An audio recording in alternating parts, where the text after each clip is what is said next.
take the bus. We're buying your sister a Tesla, Dad said. At graduation, the dean stepped up and smiled. And now, our youngest billionaire graduate. My parents slowly lowered their programs, stunned. I stood there in my cap and gown, Seattle rain drizzling down, watching my classmates drive past in their shiny cars. But the real sting wasn't the weather or the stairs. It was the text that lit up my phone. A picture of my 19-year-old sister, Amber, beaming beside her brand new Tesla, her graduation gift. The same parents who told me the bus was perfectly reliable transportation for my college graduation. Our family wasn't struggling, not even a little. This was just another chapter in a lifetime of being the invisible daughter. Before I tell you how I finally stood up for myself after years of being the forgotten child, let me know if you've ever felt invisible in your own family. You see, I grew up in Bellevue, a comfortable Seattle suburb where most families lived well, but tried not to flaunt it. My dad, Ryan, was a senior software developer, pulling in a salary that put us firmly in the upper middle class. My mom, Stephanie, sold luxury real estate, driving clients around in her Mercedes to view lakefront properties. We lived in this beautiful 4-bedroom house with a view of Lake Washington. From the outside, we were the picture-perfect American family. But inside those walls, there was a clear hierarchy, and I quickly learned my place in it.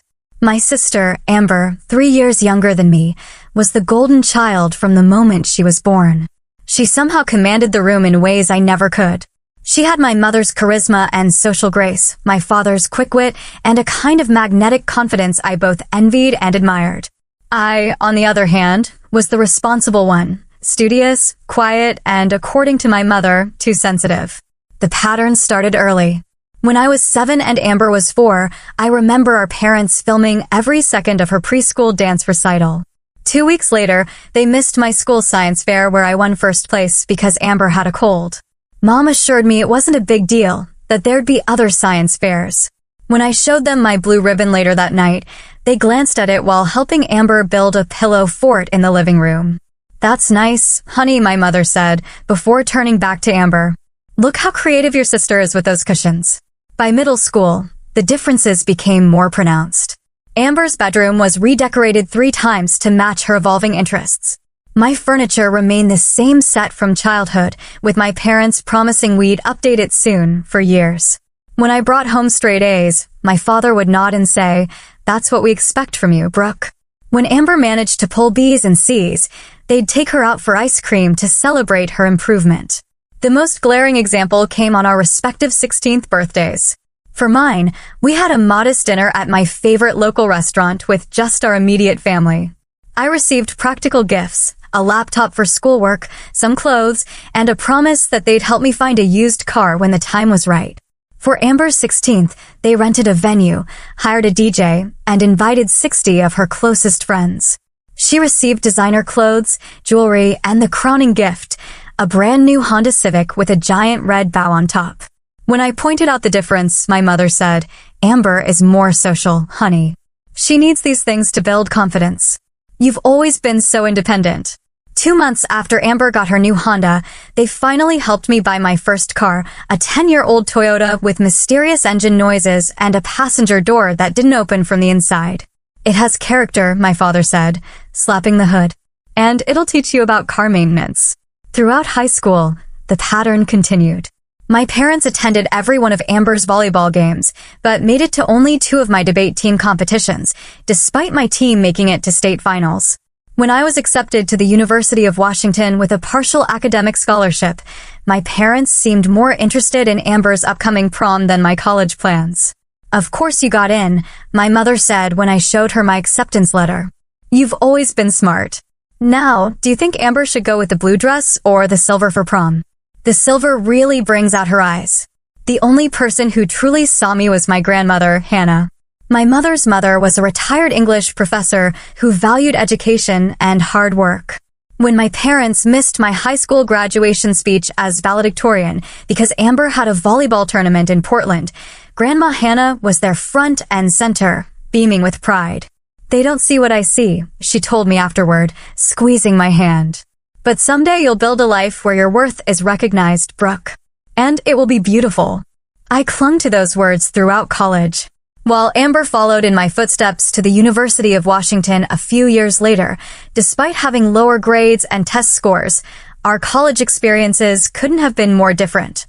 I worked 20 hours a week at the campus library to supplement my scholarship, maintained a 3.9 GPA, and lived frugally in a shared apartment with 3 other students.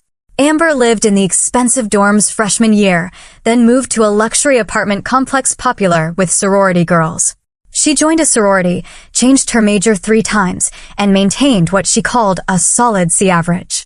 My parents paid her full tuition, rent, and gave her a generous monthly allowance. Meanwhile, I stretched every dollar and picked up extra shifts during holidays to make ends meet.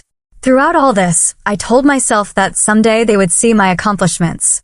Someday they would be proud of me the way they were proud of Amber. As my college graduation approached after 4 years of hard work, I thought maybe, just maybe, this would be that moment. I had secured a job interview at a prestigious marketing firm in Portland. I was graduating with honors. Surely now they would see me. I was wrong, but I didn't know just how wrong until the day I found out about Amber's Tesla. My final semester of college was a marathon of all-nighters, coffee-fueled study sessions, and balancing work with internship applications. While my classmates were enjoying senior bar crawls and spring break trips, I was pulling double shifts at the library and finalizing my capstone project. Despite the exhaustion, I maintained my 3.9 GPA and even secured a promising job interview at Horizon Marketing in Portland. All while my ancient Toyota made increasingly concerning noises whenever I drove over 40 miles per hour. 3 weeks before graduation, I called my parents to discuss logistics for the big day. I'd been dropping hints for months that my car probably wouldn't make it to graduation, especially since the ceremony was at the main campus, a good 30 minutes from my apartment. So, about graduation day, I said, twisting the phone cord around my finger as I paced my tiny bedroom. I'm a bit worried about transportation. The Toyota is making that knocking sound again, and the mechanic says it might be the transmission. My father replied, clearly distracted. I could hear him typing on his keyboard in the background. Can't one of your roommates drive you? They're all participating in the ceremony, too, Dad. We all need to be. They're early for lineup. Well, we'll figure something out. My mother chimed in from the extension. By the way, did we tell you Amber made Dean's List this semester? Her advisor says if she keeps this up, she might graduate a semester early. I bit my lip, knowing that Amber's Dean's List at the School of Communications required only a 3.2 GPA, nowhere near my consistent 3.9. Still, I congratulated them and tried once more to address my transportation concerns. I was thinking maybe, "Oh, honey, can we talk about this later?" My mother interrupted. "Your father and I are heading out to look at something special for Amber. We'll call you tomorrow." They hung up before I could respond. 2 days later, I stopped by my parents' house to pick up some winter clothes I'd stored in their basement. They weren't expecting me. As I let myself in with my key, I overheard them talking excitedly in the kitchen. "Amber's going to flip when she sees it," my father was saying.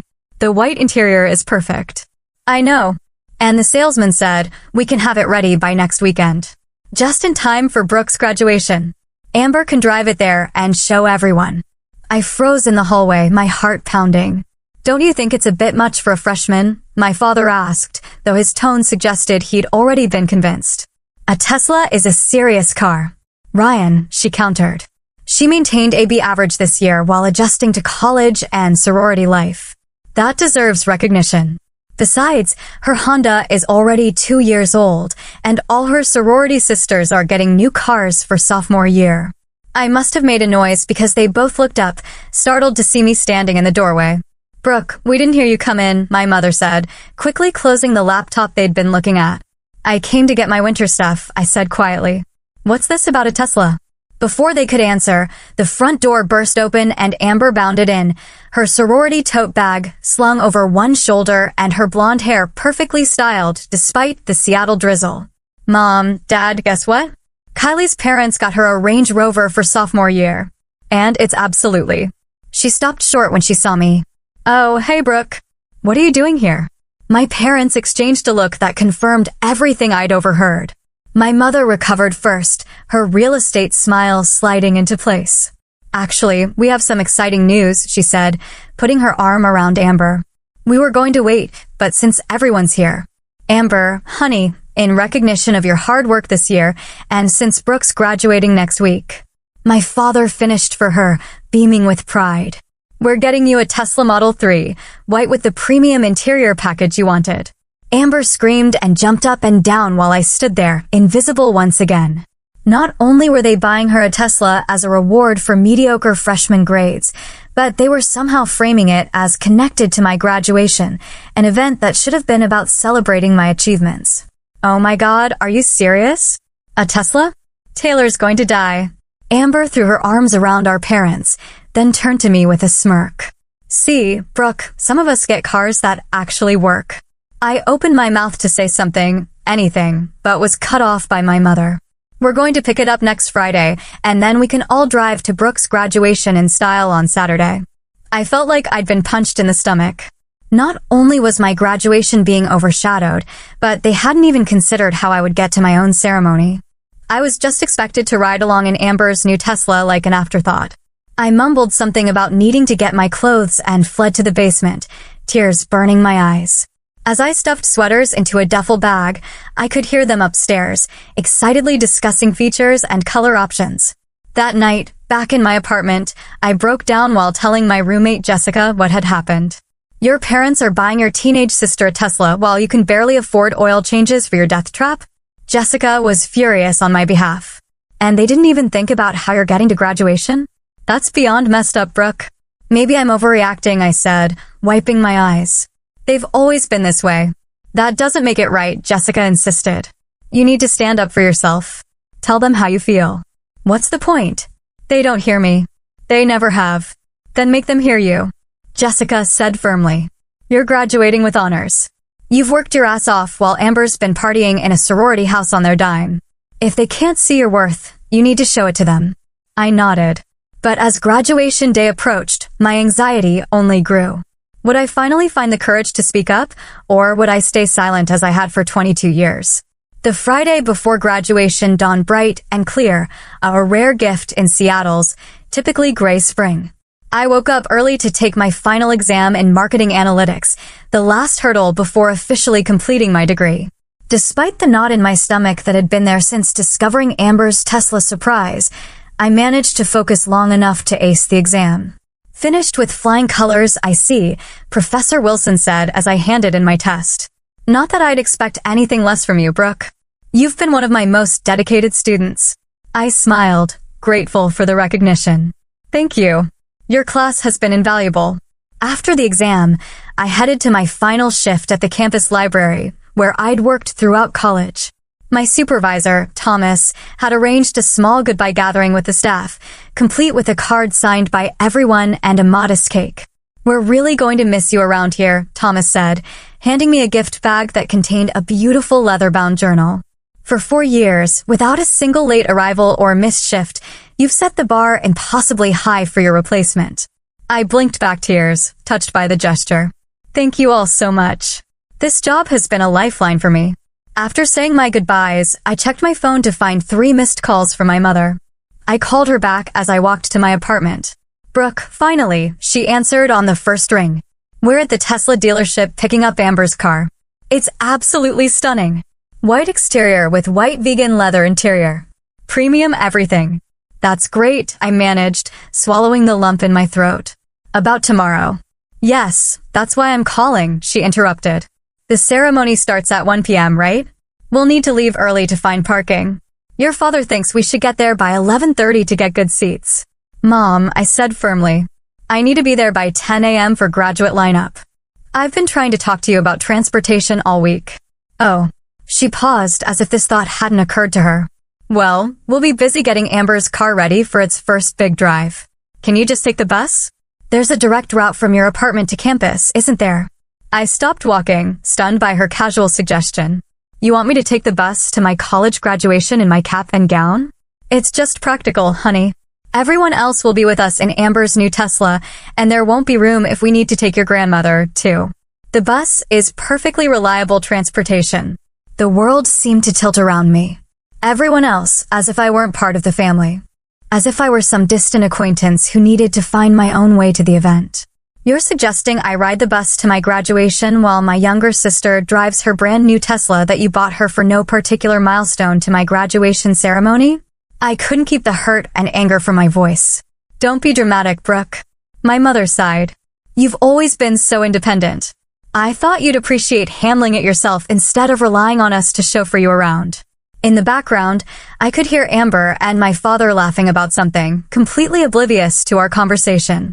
I have to go, I said, my voice thick with unshed tears. Amber's special day is waiting. It's the practical solution, my mother repeated, either missing or ignoring my sarcasm. We'll see you at the ceremony tomorrow. Don't forget to wear that nice dress under your gown. I hung up and stood frozen on the sidewalk, people streaming past me on their way to Friday evening activities. A mixture of emotions washed over me, shock, hurt, anger, and finally a strange sense of clarity. This was who my parents were. This had always been who they were. No achievement of mine would ever measure up to Amber's existence. I dialed my grandmother's number with shaking hands. Grandma Hannah, it's Brooke. There's my graduate. Her warm voice instantly provided comfort. Are you ready for tomorrow? They're making me take the bus. I blurted out, tears finally spilling over. To my own graduation because they're busy with Amber's new Tesla. There was a long pause before my grandmother spoke, her voice unusually hard. They did what? Through broken sobs, I explained everything. The Tesla, the transportation issue, years of being overlooked and undervalued. Oh, my darling girl, Grandma Hannah said when I finished. I wish I could say I'm surprised, but I've watched this pattern for too long. Your mother did the same thing to your Aunt Carol when they were growing up. What do I do? I asked, feeling like a lost child despite being a college graduate. You have two choices, she said firmly. You can either continue to accept their treatment, or you can start setting boundaries. Neither is easy, but only one leads to healing. I'm so tired of being invisible, I whispered. Then stop allowing them to look past you, she replied. But whatever you decide, know that I see you, Brooke. I've always seen you, and I am so tremendously proud of the woman you've become, with or without their recognition. After talking with my grandmother, I returned to my apartment and spent the evening preparing for graduation. I carefully ironed my graduation gown, polished my dress shoes, and set out the dress my mother had insisted I wear, a sensible navy blue number that wouldn't call attention to myself. As I hung up the gown, my phone pinged with a text from my childhood friend, Mia. Can't wait to see you walk tomorrow. You've worked so hard for this. Let me know if you need anything at all. I stared at the message, grateful for the people who did value me. Perhaps that was the key, focusing on those who saw me rather than lamenting those who didn't. I set my alarm for 7 a.m., determined to get through graduation with dignity, even if it meant riding the bus in my cap and gown. Tomorrow would be my day, even if my family couldn't see that. And maybe, just maybe, it would also be the day I finally found my voice. The morning of graduation, I woke before my alarm, some light filtering through my thin curtains. For a brief, blissful moment, I felt only excitement. I was graduating today, the culmination of 4 years of hard work and determination. Then reality crashed back as I remembered I'd be taking the bus to my own ceremony. I checked my phone to find congratulatory texts from friends and a single message from my mother. Don't forget we're meeting by the main entrance at 12:30. Amber wants to take family photos with her new car. No, congratulations. No, we're proud of you. Just logistics centered around Amber and her Tesla. I took a deep breath and got ready, carefully doing my makeup and hair before putting on the navy dress and my honors cords. As I placed the cap on my head and looked in the mirror, I felt a surge of pride despite everything. I had done this. Me. Not my parents' money or connections, just my own hard work and persistence. My roommates had already left for the ceremony, each with their own families coming to pick them up. The apartment was quiet as I gathered my things, took one last look around, and headed out to the bus stop 3 blocks away. The Seattle morning was gray and misty, a light rain starting to fall as I walked. I clutched my cap to keep it from blowing away, already feeling droplets soaking into my gown.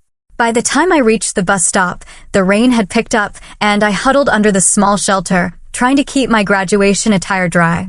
A car honked as it drove past, and I looked up to see classmates from my marketing program waving from inside, their families driving them to the ceremony.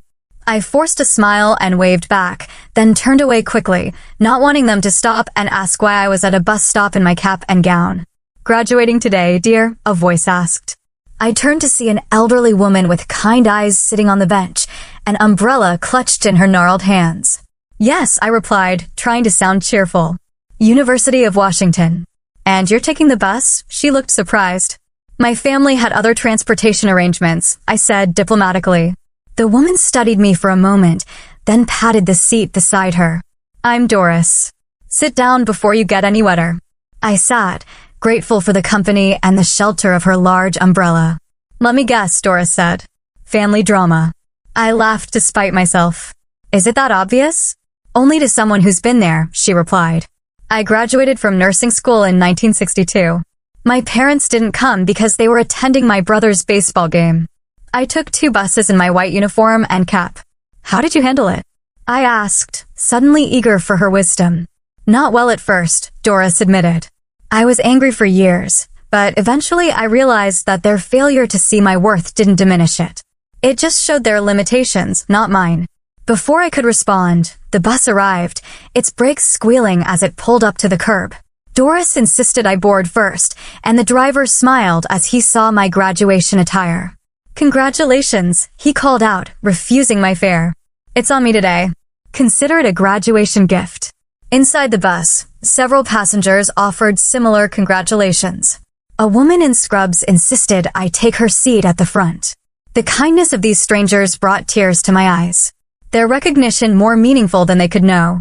As the bus rumbled toward campus, my phone vibrated with a text from Amber. "OMG, the Tesla is amazing. Mom and Dad are letting me drive everyone to your thing. So excited for everyone to see it." Attached was a picture of her posing beside the gleaming white Tesla, my parents beaming proudly behind her. I turned off my phone and slipped it into my pocket, unwilling to let it spoil this moment. The bus journey brought back memories of other times I'd been overlooked. My 16th birthday, when my parents forgot to pick me up from debate practice because they were shopping for Amber's new phone. High school graduation, when they arrived late and left early for Amber's dance recital. Countless achievements met with distracted acknowledgement, while Amber's smallest accomplishments were celebrated lavishly. Yet, amid these painful memories, I found myself thinking about Doris's words. Their failure to see my worth didn't diminish it. Perhaps it was time I truly believed that. The bus approached campus, now crowded with graduates and their families. Through the window, I could see proud parents taking photos, grandparents carrying flowers, siblings holding congratulatory signs. A lump formed in my throat, but I swallowed it down. Today was still my achievement, even if my family couldn't recognize it properly. As I prepared to exit, Doris touched my arm. "Remember, dear, family isn't always who raises you. Sometimes it's who sees you. Find those people and keep them close." I thanked her, oddly moved by this brief encounter with a stranger who somehow understood exactly what I needed to hear. Stepping off the bus, I spotted Jessica waiting by the campus entrance, scanning the crowd. "Brooke," she called, rushing over. "I was worried you wouldn't make it. Did you really take the bus in your gown?" "Family tradition," I said wryly, straightening my slightly damp cap. Jessica's expression darkened. "They really made you bus it while they're parading around in a brand new Tesla? That's beyond messed up." "It's fine," I said automatically, then corrected myself. "Actually, no, it's not fine, but I'm not going to let it ruin today. That's my girl." Jessica linked her arm through mine. "And just so you know, my parents want to take us both out for dinner after the ceremony. They insist." I felt a rush of gratitude for Jessica and her family, who had always made me feel welcome. "I'd like that." As we walked toward the graduate assembly area, I felt simultaneously drained and determined. The bus ride had given me time to reflect on years of inequality and overlooked achievements. But it had also shown me the kindness of strangers and reminded me that I wasn't alone, even if my own family couldn't see me clearly. "Ready to graduate?" Jessica asked as we approached the sea of black gowns and caps. "More than ready," I replied, squaring my shoulders. "It's time." The graduate assembly area buzzed with excitement as hundreds of soon-to-be alumni adjusted their caps, straightened their honors cords, and took selfies with friends. I lined up with the other marketing majors, trying to focus on the momentous occasion rather than my family situation. "Where are your folks?" asked Tyler, a classmate I'd worked with on several group projects. "My family's been texting me nonstop trying to find the right entrance." "They're coming separately," I said vaguely, adjusting my cap. "Mine too," added Zoe, another marketing major. "My parents are divorced and insisting on sitting on opposite sides of the auditorium." Everyone laughed, sharing stories of overeager parents and family quirks. I smiled along, but remained quiet, not wanting to explain that my family was late because they were showing off my sister's new Tesla, a gift they'd given her instead of helping me get to my own graduation. Through the windows of the assembly hall, I could see families streaming toward the main auditorium. My phone buzzed with a text from my mother. "Where should we park the Tesla? Is there special graduation parking?" I didn't bother responding. Let them figure it out themselves for once. As we lined up alphabetically for the procession, I caught sight of my family finally arriving 20 minutes late, making a scene as they entered. Amber led the way in a tight white dress that matched her new car, my parents following behind her like attendants rather than the other way around. Several heads turned to watch their entrance, exactly the kind of attention Amber thrived on. The ceremony began with pomp and circumstance playing as we marched into the auditorium. Despite everything, I felt a swell of emotion as I entered. The culmination of years of hard work embodied in this moment. The university president welcomed everyone, then introduced the commencement speaker, Dr. Eliza Chin, a renowned marketing executive and UW alumni. Dr. Chin approached the podium with confidence, surveying the graduates with a warm smile. "Today I want to talk about something they don't teach in business classes," she began. "Your intrinsic value." I straightened in my seat, suddenly alert. Society often measures worth through external validation, the car you drive, the house you live in, the attention you receive. But true value comes from within. It's built through perseverance, integrity, and self-belief, especially when no one else is watching. Her words seemed to pierce directly through me, as if she were speaking to my exact situation. "Some of you have had every advantage: financial support, family connections, endless encouragement. Others have fought for every inch of progress, often unseen and uncelebrated it. To those students especially, I say this: the fact that others failed to recognize your light doesn't make it shine any less brightly. In fact, the struggle to be seen often creates the most resilient, compassionate leaders." Tears welled in my eyes as Dr. Chin continued, her message resonating with everything I'd been feeling. Your worth is not determined by others' ability to see it. Remember that as you move forward into a world that will continue to overlook quiet excellence in favor of flashy mediocrity. The rest of her speech blurred as I processed her words. Had I been allowing my parents' perception to define my worth all these years? The revelation felt simultaneously painful and liberating. When it came time for graduates to cross the stage, I took a deep breath and prepared myself. Row by row, we stood and filed toward the stage. As my row was called, I scanned the audience, spotting my family in the middle section. My mother was on her phone, my father was checking his watch, and Amber was taking selfies. None of them were watching the stage. Brooke Mitchell, Bachelor of Science in Marketing, summa cum laude, the dean announced as I stepped onto the stage. I expected to cross in silence like many others before me. Instead, I heard a thunderous cheer from the back of the auditorium. Startled, I looked up to see my grandmother Hannah standing, despite her arthritis, applauding wildly. Beside her were Jessica's parents and several of my library coworkers, including Thomas. They held up a banner, "Congratulations, Brooke. We see you." Emotion overwhelmed me as I accepted my diploma, tears flowing freely now. These people, some related by blood, others by circumstance, had made the effort to be here, fully present for me. They saw me, they celebrated me, and in that moment, it was enough. As I returned to my seat, I glanced at my family. My parents looked confused and embarrassed by the unexpected cheering section. Amber appeared annoyed that attention had been diverted from her. For once, I didn't care about their reactions. After the ceremony, graduates flooded into the courtyard to meet their families. I found my grandmother first, pulling her into a tight hug. "You came," I whispered, still in disbelief. "Your doctor said the trip would be too much with your arthritis." Wild horses couldn't have kept me away, Grandma Hannah replied, cupping my face in her hands. I'm so proud of you, my brilliant girl. Thomas and my other co-workers offered congratulations before tactfully withdrawing to give me time with family. Jessica's parents insisted on taking photos of me with my diploma, treating the moment with the reverence it deserved. It was in this warm bubble of genuine celebration that my parents and Amber finally found me. There you are, my mother exclaimed, as if I'd been the one who was difficult to locate. We've been looking everywhere. Who are all those people cheering for you? My father asked. It was a bit much, don't you think? Those were people who wanted to celebrate with me, I said simply. Well, we need to take family photos by Amber's new car before the parking fee increases, my father said, checking his watch again. The Tesla is parked in the VIP section. Had to pay extra, but worth it for the statement it makes. Seriously, Brooke, wait until you see it. Amber gushed, completely oblivious to the significance of the day. The interior is amazing. Everyone's been stopping to look at it. Some guy even asked if I was a professional model doing a Tesla promotion. Something inside me finally snapped. Quietly, definitively. For years of working myself to exhaustion.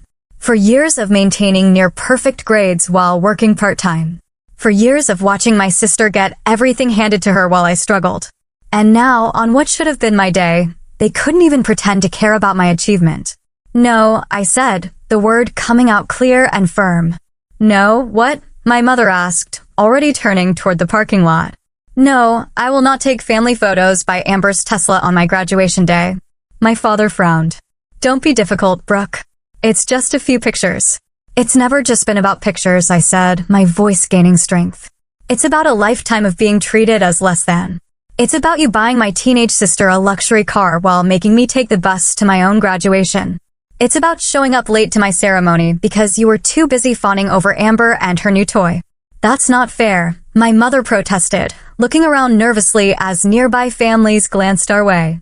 We've always supported you. Have you? I asked, surprising myself with my calm. When is the last time you attended any event that mattered to me without checking your watch or leaving early for something of Amber's? When have you ever celebrated my achievements with even half the enthusiasm you show for her mediocre ones? I got good grades this year. Amber interjected, indignant.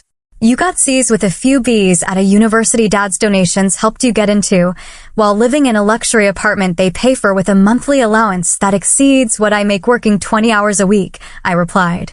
And for that, you got a Tesla. I graduated summa cum laude while working throughout college and I got a bus ticket. My father's face reddened. That's completely different. Amber needs more support.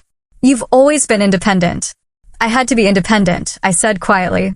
You never gave me any other choice. Is that what this is about? My mother asked, her voice rising. A car?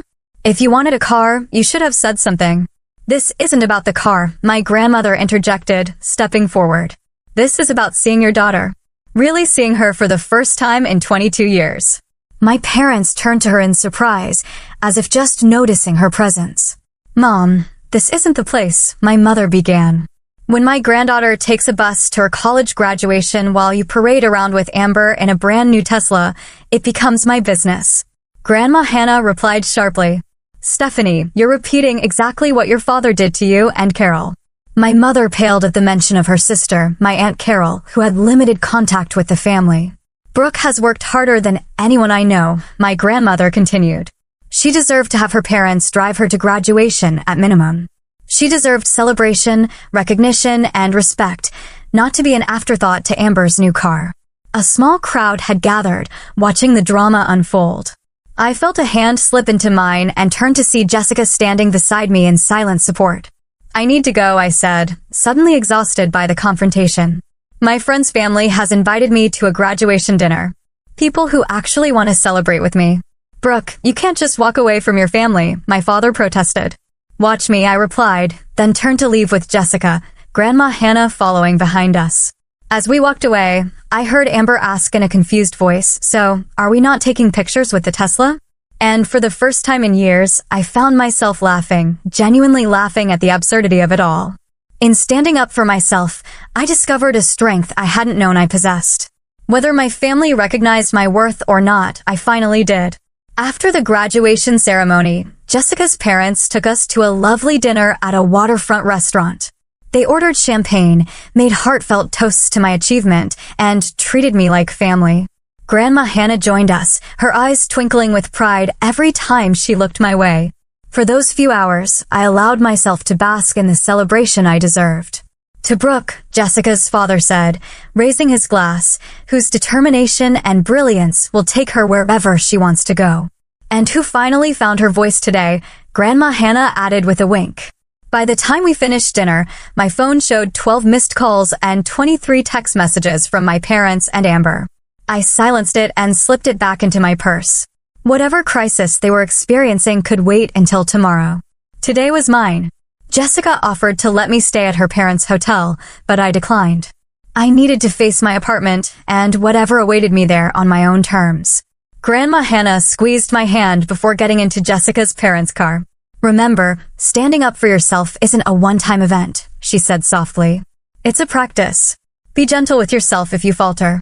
I nodded, grateful for her wisdom, and took the bus back to my apartment. As we rounded the corner onto my street, I saw my parents' Mercedes parked outside my building. They were sitting inside, waiting. Taking a deep breath, I got off the bus and approached their car. My mother spotted me first, nudging my father, who had been dozing in the passenger seat. They scrambled out, both looking uncharacteristically disheveled. Brooke, my mother rushed toward me. We've been calling for hours. Where have you been? At my graduation dinner, I replied calmly. With people who wanted to celebrate with me. We need to talk, my father said, his authoritative tone returning. This scene you caused today was completely inappropriate. Let's go inside, I suggested, not wanting to have this conversation on the street. My roommates are gone for the weekend. Once in my apartment, my parents took in the modest surroundings with poorly concealed dismay. My father paced the small living room while my mother perched uncomfortably on our second-hand couch. Brooke, my father began. I understand you were upset about transportation arrangements today, but publicly embarrassing your family was unacceptable. Is that what you think happened? I asked. That I was throwing a tantrum over a ride? What else could it be? My mother threw up her hands. We've given you everything. We paid for your education. I had a scholarship, I interrupted and worked 20 hours a week to cover living expenses. We would have helped if you'd asked, my father countered. You've always been so independent, so capable. Amber needs more support. No, I said firmly. Amber gets more support. There's a difference. That's ridiculous. My mother scoffed. We've always treated you both fairly. Really? I walked to my bedroom and returned with a shoebox. Let me show you something.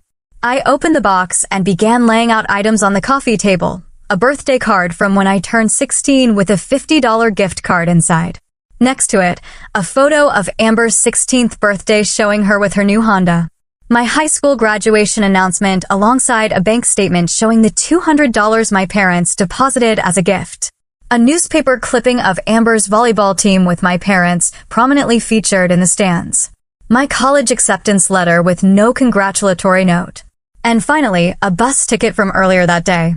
This is a record of inequality, I said quietly. Not in one dramatic moment, but in 1,000 small ones over many years. My parents stared at the items, momentarily speechless. You've kept all this? My mother finally asked, her voice small. Not to throw it in your faces someday, I explained. But to remind myself that I wasn't imagining things, that the difference in how you treated us was real. Before they could respond, there was a knock at the door. I opened it to find Grandma Hannah, who must have taken a taxi from her hotel. I thought you might need reinforcements, she said, stepping inside. Her eyes narrowed when she saw my parents. I see the conversation has started. Mom, this isn't your business, my mother began. When my granddaughter takes a bus to her college graduation while you parade around with Amber in a brand new Tesla, it becomes my business. Grandma Hannah replied sharply. Stephanie, you're repeating exactly what your father did to you and Carol. My mother flinched at the comparison. That's completely different. Is it? Grandma Hannah asked. Your father favored you because you are outgoing and charming like him.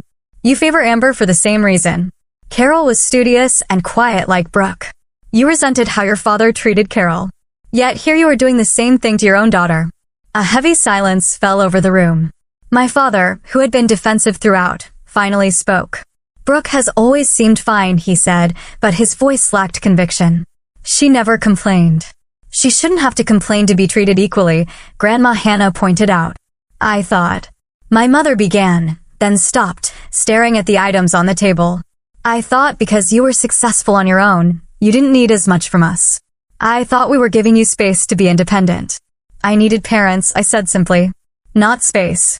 My father ran his hand through his hair, looking genuinely troubled for the first time. The Tesla was excessive, wasn't it? Even for Amber. It's not just about the Tesla, I said. Though making me take the bus to graduation while buying her a luxury car certainly brought everything into focus. What do you want from us now? My mother asked, and I was surprised to see tears in her eyes. How do we fix this? I don't know if you can fix 22 years of inequality overnight, I admitted. But acknowledging it is a start, and understanding that going forward our relationship will have boundaries. Boundaries. My father looked alarmed. What does that mean? It means I won't accept being treated as less than Amber anymore. It means I'll call out favoritism when I see it, and it means I might need distance sometimes to protect myself. My parents exchanged worried glances. This was new territory for all of us. I've accepted a job interview in Portland next week, I continued. If I get it, I'll be moving. Not to punish you, but because I need a fresh start. Portland, my mother repeated. But that's 3 hours away.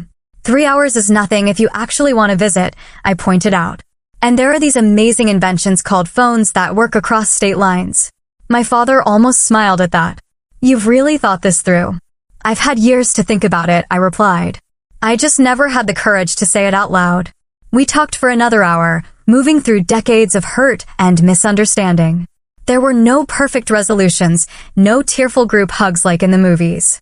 My parents didn't suddenly transform into the perfectly supportive mother and father I'd always wanted. But there was something new in the way they listened. Really listened. Perhaps for the first time. As they prepared to leave, my mother hesitated at the door. I never meant to make you feel less loved, she said softly. I think I saw too much of myself in Amber and too much of Carol in you, and I projected all my complicated feelings onto that. I know you didn't do it maliciously, I acknowledged, but impact matters more than intent. After they left, Grandma Hannah stayed a while longer, helping me process the conversation. Do you think anything will change? I asked her. People can change, she said thoughtfully. But it takes time and consistent effort. Don't expect miracles, but don't close the door on progress either. As if on cue, my phone buzzed with a text. To my surprise, it was from Amber. Can we talk? Just us. 20 minutes later, Amber arrived at my apartment, looking uncharacteristically subdued without our parents as an audience. I heard everything, she admitted, sitting across from me at my small kitchen table. I was waiting in the car, but then I followed Mom and Dad up. I stood in the hallway listening. And? I prompted when she fell silent.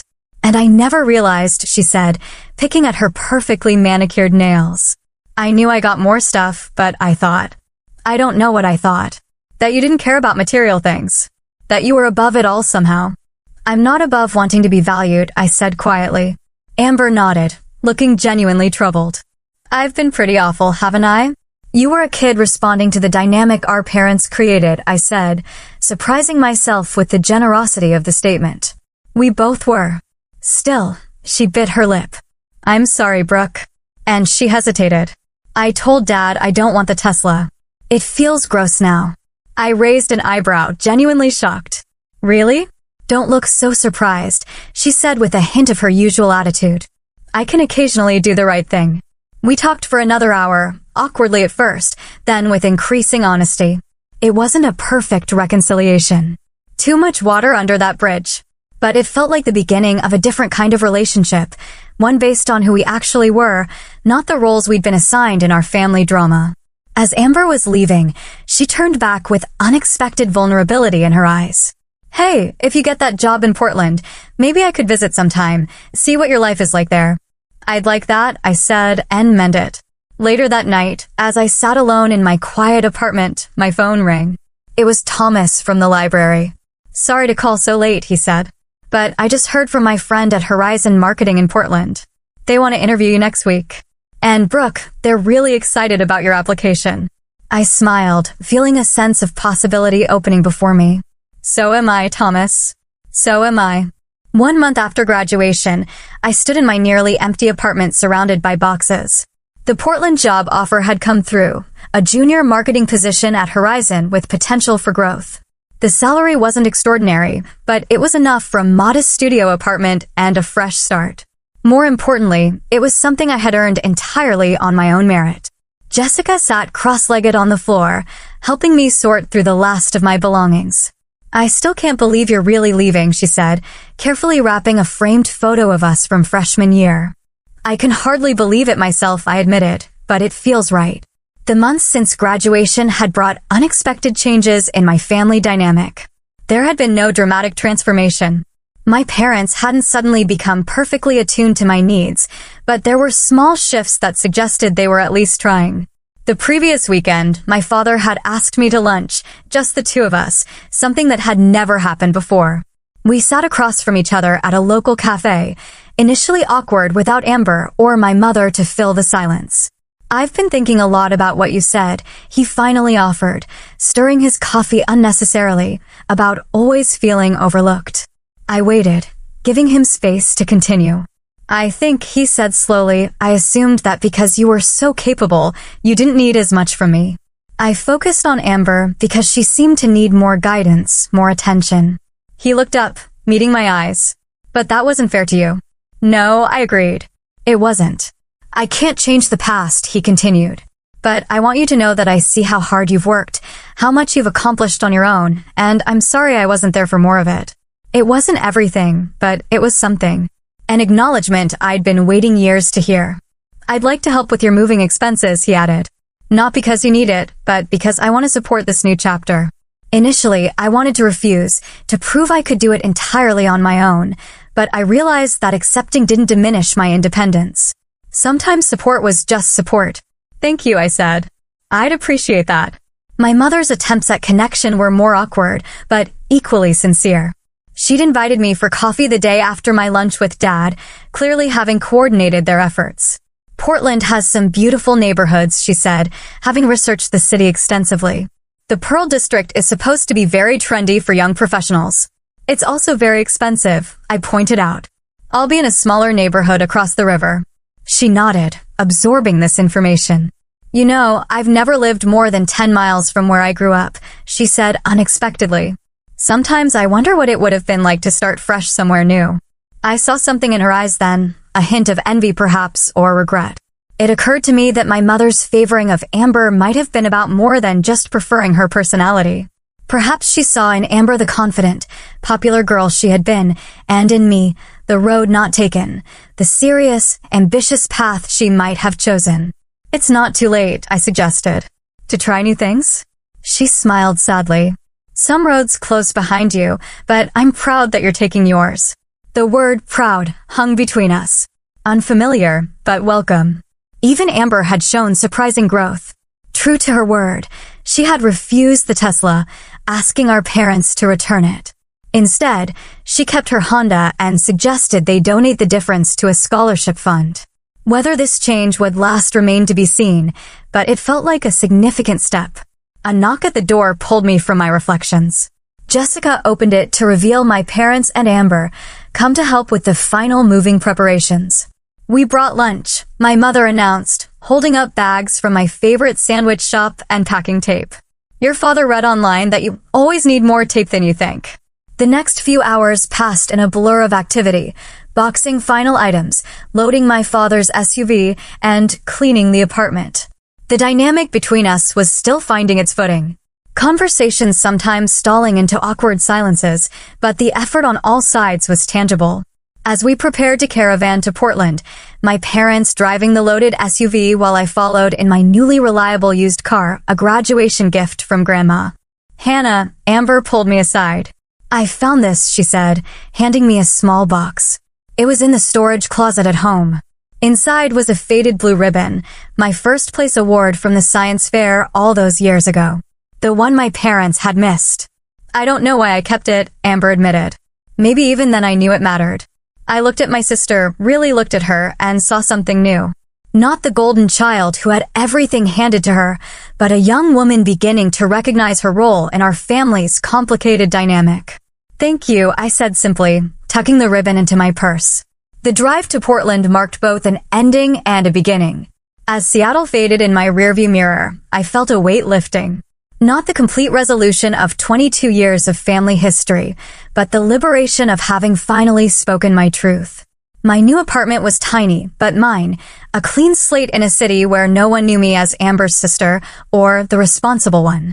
As my parents helped carry boxes up 3 flights of stairs, I watched them taking in the modest space with new eyes, not judging, but seeing my choices as valid on their own terms. After everything was unloaded, we stood awkwardly in the small living area, the moment of departure hanging between us. "Well," my father said, jingling his car keys, "I guess we should hit the road if we want to make it back before dark." "Thank you," I said, for helping with the move. "Of course," my mother replied. "That's what family does." The phrase struck me as both ironic and hopeful, a statement of what should have been all along, and perhaps what could be going forward.